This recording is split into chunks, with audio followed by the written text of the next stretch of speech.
새해를 맞이해서 우리 첫 새벽 예배를 드리면서 우리가 같이 하나님의 말씀을 봉독했습니다. 디모데전서 1장 1절에서 11절 말씀인데요.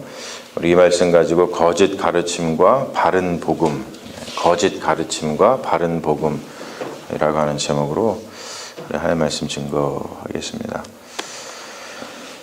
디모데와 바울의 관계는 이제 오늘 말씀 보면은 이런 관계입니다. 바울은 일단은 인생의 말년에 다다랐고요. 로마 감옥에서 풀려난 뒤에, 그리고 또 디모데는 이제 청년 목회자로서 바울의 뒤를 이어가지고 이제 바울이 개척한 에베소 교회 뭐 이런 데서 목회를 하던 이제 청년 목회자였죠. 그래서 디모데와 바울의 관계를 보면은 오늘 말씀에 나와 있는 것처럼 믿음 안에서 참된 참 아들 된 디모데라고 이제 표현을 하고 있는데, 이것이 굉장히 중요한 문장이죠. 헬라어로는 뭐 그네시오, 테크노, 엔, 피스테이 뭐 이렇게 되어 있는데요. 이게 뭐냐면 일단은 그네시오라고 하는 말은 출생에 대한 합법성을 나타내는 말입니다. 그네시오, 이게 출생에 대한 합법성, 내가 낳은 자식이 맞다 뭐 이렇게. 그리고 테크논이라고 하는 것은 이제 아이, 자녀, 자식이라는 뜻을 가지고 있어요. 근데 오늘 말씀에 보면 아들이라고 나와 있는데 원래 아들이라고 하는 말은 따로 있습니다. 휘오스라고 하는 그 다른 용어를 쓰는데 특별히 그냥 테크논이라고 하는 말을 써가지고 지금 디모데하고 바울 자신이 어떤 관계인지를 설명을 하고 있어요. 요거를 합하면은 무슨 말이냐면 합법적으로 낳은 친자식이다, 그거예요.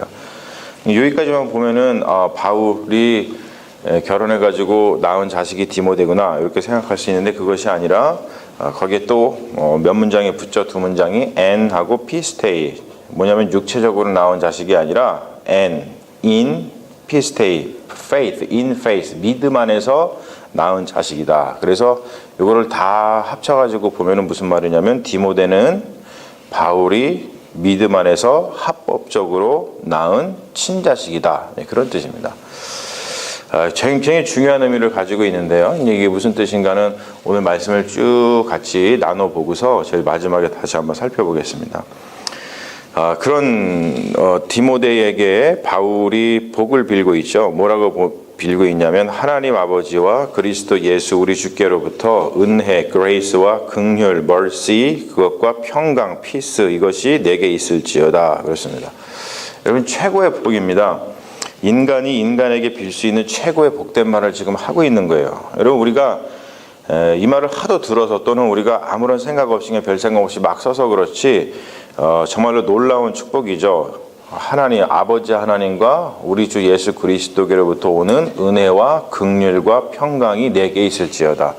여러분, 우리 삶 가운데 이 세 가지만 있으면은 우리 인생에는 아무런 걱정 의심이 없죠. 하나님의 grace, 그리고 mercy, 긍휼, 그리고 평강, peace, 이것이 있다면은 얼마나 우리 인생이 아름답고 행복하겠습니까? 가장 훌륭한 축복입니다. 그래서 여러분들도 누구를 만나거나 그리고 여러분이 정말로 사랑하는 사람을 만나면 바로 지금 이 바울이 디모데에게 건네주고 있는 이 축복의 말씀을 많이 해주시기를 바라요. 자녀들에게도 많이 해주시고 부부 사이에도 많이 하시고 여러분들이 사랑하시는 뭐 친구들이나 친지들에게도 이 말을 계속해서 많이 해주시기를 바랍니다. 오늘 말씀 보면은 두 가지가 대비되고 있죠. 다른 교훈하고 이 교훈입니다. 다른 교훈은 strange doctrine이라고 되어 있고요. 이 교훈은 믿음 안에 있는 하나님의 경륜이라고 얘기를 하고 있어요. 근데 여기서 이제 핵심 말씀이 5절에 나오는데요. 지금 사도 바울이 거짓 가르침에 대비해서 바른 믿음이 무엇인지를 이야기하고 있는데 디모데에게, 근데 이 교훈, 즉 바른 믿음의 교훈의 목적이 뭐냐면 뭐라고 나오냐면 The goal of our instruction이라고 나오는데 5절 말씀을 다시 한번 제가 읽어볼게요. 5절 말씀이 뭐라고 나오냐면 이 교훈의 목적은 청결한 마음과 선한 양심과 거짓이 없는 믿음에서 나오는 사랑이다, 이렇게 나와요. 그러니까 이 교훈의 목적은 한마디로 사랑인 거예요. 사랑. 복음의 목적, 복음의 핵심은 사랑이라는 뜻입니다. 근데 그 사랑이 어디서 나오는 거냐면 세 가지죠. 첫 번째는 청결한 마음, pure heart. 그리고 두 번째는 선한 양심, good conscience. 그리고 세 번째는 거짓 없는 믿음, sincere faith. 이 세 가지에서 오는 사랑, 이것이 이 교훈이라는 거예요. 이 교훈은 거짓 가르침과 다르다고 얘기를 하고 있어요. 여러분, 이걸 우리가 잘 알아야 되는데, 오늘 사도 바울이 얘기하는 이 여기 나오는 사랑이라고 하는 것은 이 신약 성경에 나오는 사랑에 해당되는 헬라어는 우리가 잘 아는 헬라어입니다. 아가페라고 하는 거예요. 아가페 사랑. 근데 우리가 아가페라고 하는 사랑이 있고요. 그리고 우리가 잘 아는 에로스라고 하는 사랑이 있습니다. 이것을 많이들 헷갈려 하시고 그게 뭐가 다르지? 이렇게 우리가 사실 생각을 하면서 사는데, 아가페는 뭐냐면 충만해서 오는 사랑을 이야기하면 충만, 차고 넘치는 데서 오는 사랑이에요. 그러니까 사랑, 이 아가페는 흘러 넘치는 것을 나누는 것이죠. 그러다 보니까 나누어도 모자라는 것이 없는 거예요. 충만하고 넘치는 것을 갖다가 나누니까 나누어도 모자라는 것이 없어요. 그렇기 때문에 관계가 깨질 일이 없어요. 그런데 에로스는 어떠한 사랑이냐면, 에로스는 결핍에서 오는 사랑입니다. 결핍. 자, 내가 뭔가 결핍이 되어 있어요. 모자라, 뭔가가. 그러면 어떻게 될까요? 결핍된 것을 계속 충족시키려고 그러겠죠. 거기서 오는 사랑을 갖다가 에로스라고 그럽니다. 그래서 결핍이 충족되고 나면, 다른 말로 표현해서 내가 어떤 이익을 얻고 나면은 그 관계가 어떻게 되기 쉬워요? 깨지기 쉽죠. 그래서 에로스는 그러한 의미를 가지고 있습니다. 그 에로스가 어떻게 보면 굉장히 강력하죠. 결핍을 갖다가 충족하려고 하니까 강력한 것 같지만 그 결핍을 충족시키고 나면 그 관계가 깨지기 쉽다는 거예요. 하지만 아가페는 충만함에서 오는 것이기 때문에 흘러 넘치는 것을 나누는 거예요. 그러니까 내가 아무리 나누어도 모자란 것이 없습니다. 그래서 모자란 것이 없으니까 관계가 깨지지 않는 거예요. 자, 여기서 이것을 이제 아가페하고 에로스가 무엇을 의미하는지를 여러분들이 대략 이제 마음속에 받으셨을 거예요. 자, 그러고 난 다음에 이야기하는 게 뭐냐면 거짓 교훈인데, 그럼 거짓 교훈이라는 건 뭐냐면 뭔가 부족한 것을 채우려고 자꾸 요구하도록 만드는 것을 거짓 교훈이라고 이야기를 합니다. 근데 그 거짓 교훈을 갖다가 오늘 사도 바울이 디모데에게 가르쳐 주는데, 어떻게 그런 방식으로 이루어지냐면 율법의 요구를 하는 거예요. 뭔가 부족합니다.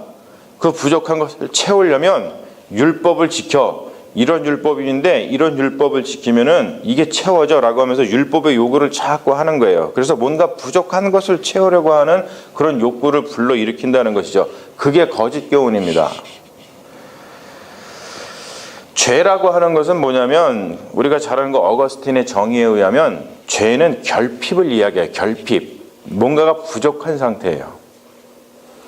그래서 죄인이라고 하는 것은 뭔가 결핍되어 있는 자, 그래서 그 결핍된 상태에 머물러 있는 자를 갖다가 죄인이라고 얘기를 합니다. 그래서 오늘 말씀하고 있는 것처럼 청결한 마음, 선한 양심, 거짓 없는 믿음, 즉 사랑이라고 하는 완전한 충만함, 그런 것과 거리가 먼 상태를 죄의 상태, 죄인의 모습이라고 이야기를 하는 겁니다. 자, 그러다 보니까 죄를 가지고 있고, 그리고 내가 죄인이 되었으면은 당연히 뭔가 결핍이 되어 있다 그랬죠. 지금 결핍이 되어 있으니까 평안이 없어요. 결핍이 되어 있다 보니까 끊임없이 그 결핍된 것, 부족한 것을 채우려고 계속 뭔가를 노력할 겁니다. 그러다 보니까 인생이 안식이 없는 거예요. 쉬지 못하는 것이죠. 그게 바로 죄를 가진 죄인의 어떠한 모습이라는 것이죠. 자, 이 상태, 평안이 없고 끊임없이 부족한 것을 채우려고 하니까 안식이 없어서 쉬지 못하는 상태를 갖다가 다른 말로 뭐라고 표현하냐면 불안이라고 표현합니다. 불안한 거예요. 만족하지 못하고 뭔가 결핍되어 있으니까 내가 맨날 불안한 거죠. 그래서 이 상태를 갖다가 제가 참 좋아하는 그 신학자인 키에르케고르가 뭐라고 표현했냐면 이것을 죽음에 이르는 병이다 라고 표현을 합니다. 우리가 계속 불안하니까 죽음에 이르는 병에 걸렸다 얘기를 하는 겁니다. 율법의 요구가 뭐냐면 바로 욕구를 충족시키는 것으로 만족시키려고 하는 겁니다. 네가 지금 이거 부족하니까 그걸 충족시키려면 이걸 해야 돼. 자꾸 뭔가를 시키는 거예요. 자, 이것과는 이거 거짓 교훈인데 이것과는 이제 대조가 되는 바른 복음이 뭐냐면 오늘 말씀에 보면은 거짓 교훈은 복음을 자꾸 율법의 범주 안에 가둬 놓으려는 시도를 이야기하는 거예요. 제가 하신 말씀 무슨 말씀인지 아시겠죠? 거짓 교훈은 복음을 자꾸 율법의 범주 안에 가둬 놓으려고 하는 거예요. 그러니까 불안을 조성하는 거고 결핍을 조성해서 네가 이거를 하면은 네가 완전해져 라고 하면서 뭔가 계속 뭘 하게끔 하는 거죠. 그러다 보니까 안식이 없고 평안이 없는 겁니다. 그게 거짓 교훈, 복음을 자꾸 율법의 범주로다가 가두어 놓는 상태를 말해. 이걸 거짓 교훈이라 그래요. 근데 왜 자꾸 이럴까? 왜 거짓 선지자들이나 거짓 선생들은 왜 자꾸 이러한 율법의 요구를 통해서 거짓 교훈을 갖다가 가르쳐 줄까라고 하는 것은 오늘 7절 말씀에 나오죠. 7절에 뭐라고 나오냐면 율법의 선생이 되려 하나 자기가 말하는 것이나 자기가 확증하는 것도 깨닫지 못하노다. 율법의 선생이 되려 하나 자기가 말하는 것이나 자기가 확증한 것도 깨닫지 못하는도다. 다른 말을 표현하면 뭐냐면 복음이 무엇인지 잘 모르기 때문에 그렇다는 거예요.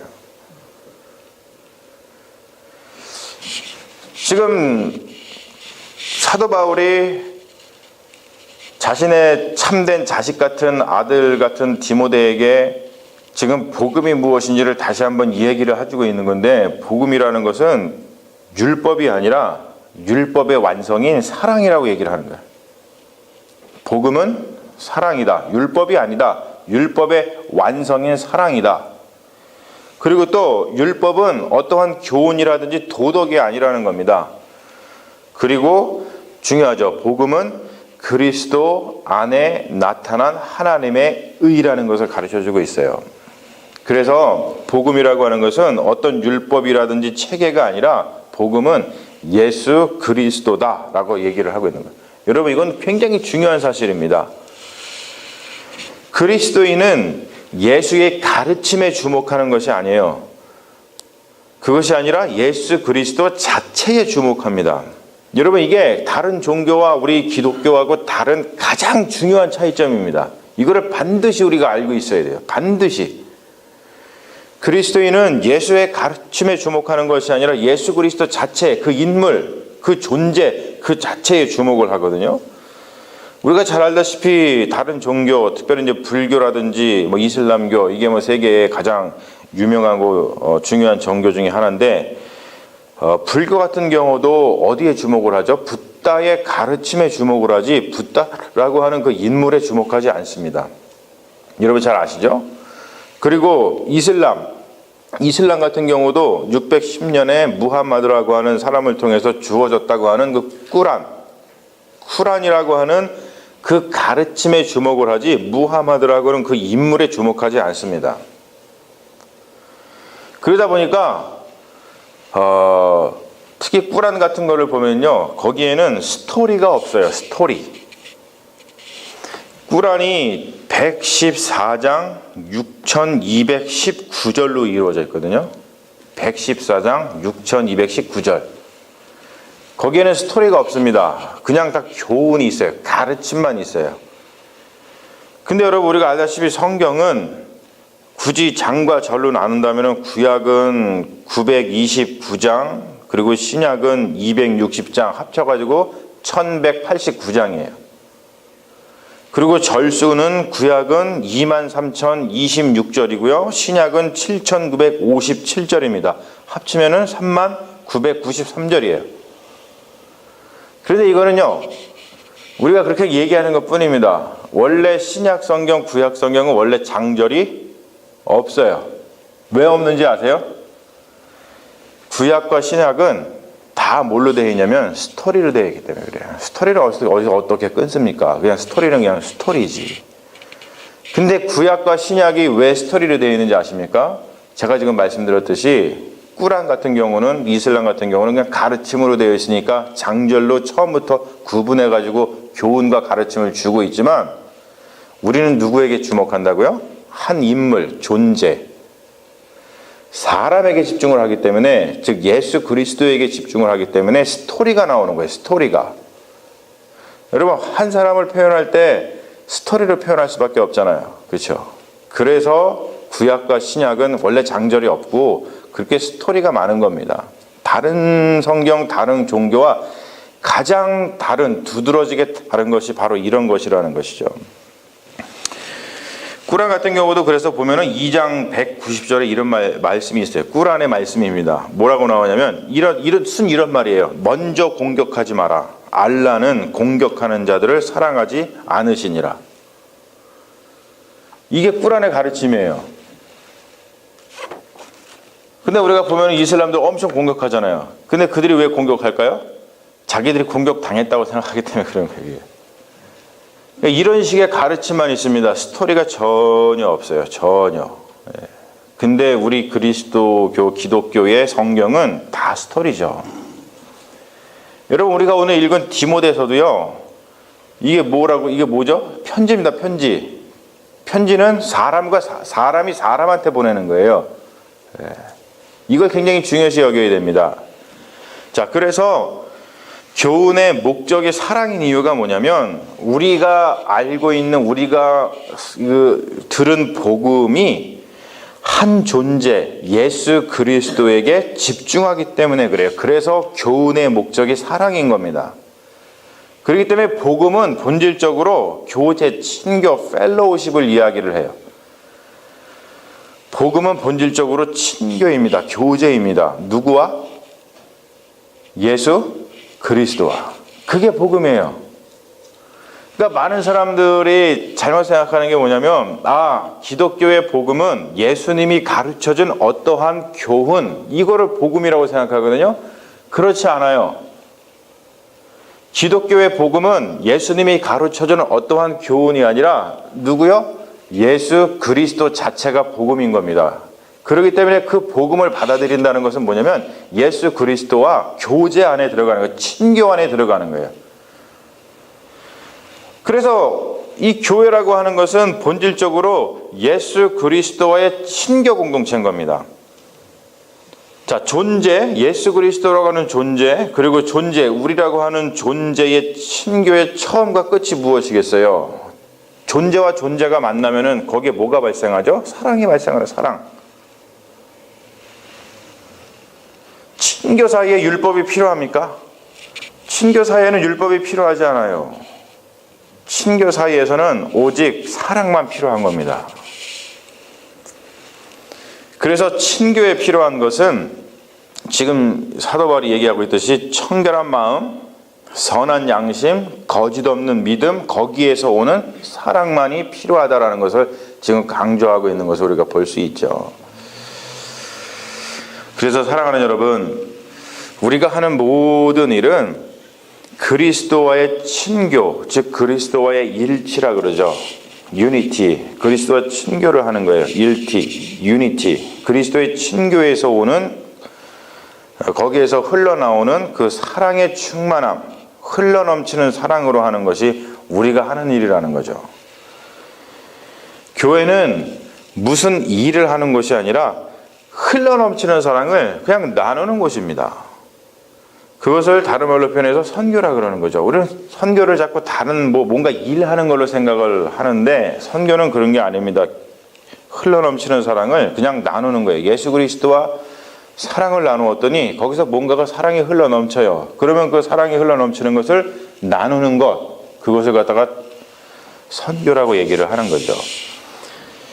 그래서 여러분, 우리가 신앙생활을 하면서 또는 우리가 교회에서 우리가 함께 공동체를 세워나가면서 가장 중요한 건 뭐냐면 일하지 말아야 돼요. 일하지 말아야 됩니다. 일한다는 것은 뭐냐면 결핍된 것을 채우듯이 율법의 소욕을 채우지 말라는 뜻이에요. 일하지 말라. 그럼 뭐 하라고요? 그리스도와의 사랑의 친교를 나누라는 거예요. 이게 가장 중요합니다. 여러분, 자꾸 우리가 이것을 생각하지 않고 복음이 이것이라는 것을 우리가 마음속에 품지 않고 자꾸 복음을 갖다가 예수님이 우리에게 가르쳐준 어떠한 교훈이라든지 아니면 예수님이 우리에게 이야기한 어떤 명령 이런 것이 복음이라고 생각을 하고서는 자꾸 그런 일을 하기 때문에 우리가 그 안에서 만족이 없고 그 안에서 뭔가 성령의 열매가 맺어지지가 않는 거예요. 근데 정말 복음이 뭔가를 다시 한번 생각할 때 복음은 예수 그리스도라고 하는 그 인물, 예수 그리스도라고 하는 하나님의 그 아들, 존재, 그분과 교제를 나누는 거구나 라는 것을 생각하고 거기에 우리가 친교를 계속해서 나오면 그 안에서 흘러넘치는 사랑이 있는데 그냥 그거를 나누기만 하면 된다는 것이죠. 이게 우리 교회가 할 일이라고 하는 거예요. 자, 다시 처음으로 돌아가가지고 디모데와 바울의 관계, 제가 중요하다 그랬죠. 믿음 안에서 합법적으로 낳은 자식이라 그랬어요. 다른 말로 표현해갖고 디모데와 바울의 관계는 그리스도를 통해서 맺어진 사랑의 관계라는 거예요. 사랑의 관계. 그게 바로 믿음 안에서 합법적으로 낳은 자식이다라고 이렇게 표현을 하는 것이죠. 여러분, 우리가 교회를 세워나갈 때에 다른 게 아니라 바로 이거를 생각해야 된다는 거예요. 우리가 뭘 해가지고 뭔가 일을 하고 뭘 해서 뭐 어떻게 하고 교회를 뭐 부흥시키고 뭐 교회 건물을 막 짓고, 여러분 이거가 교회에 할 일이 아니라 디모데하고 바울과의 그 관계에 이르는 것이 우리 교회에 할 일이라는 거예요. 그 관계가 어떤 관계라고요? 사랑의 관계. 그리스도 안에서 이루어진 사랑의 관계. 여러분, 이것이 진짜 교회 공동체입니다. 이것이 진짜 공동체예요. 무엇이 진짜 교회 공동체인지를 우리가 다시 한번 말씀을 통해서 알게 된다면 우리의 짐이 정말로 엄청 이게 없어질 겁니다. 하지만 이거를 모르고 예수 그리스도의 그 관계 속에서, 예수 그리스도의 그 친교, 예수 그리스도의 그 사랑의 관계 속에서 나누는 것이 복음이라는 것을 모르고 자꾸 우리가 다른 것을 하고자 한다면 우리가 정말로 복음을 온전히 깨닫지 못하는 그런 사람이 된다는 것이죠. 여러분, 다시 한번 우리 디모데 전서에서 사도 바울이 디모데에게 가르쳐주고 있는 바른 복음이 무엇인가를 다시 한번 생각을 해보시면서 우리가 2018년도 이제 시작이 되었는데 이때에 다시 한번 우리가 복음을 다시 듣고 그리고 신앙을 바로 세워나가는 것이 무엇인지를 한번 생각을 해보시길 바랍니다. 그것은 다른 것이 아니라 예수 그리스도라고 하는 그 분에게 집중하고 그분과 교제 나누는 거예요. 그게 믿음입니다. 그게 신앙입니다. 여러분, 그게 복음입니다.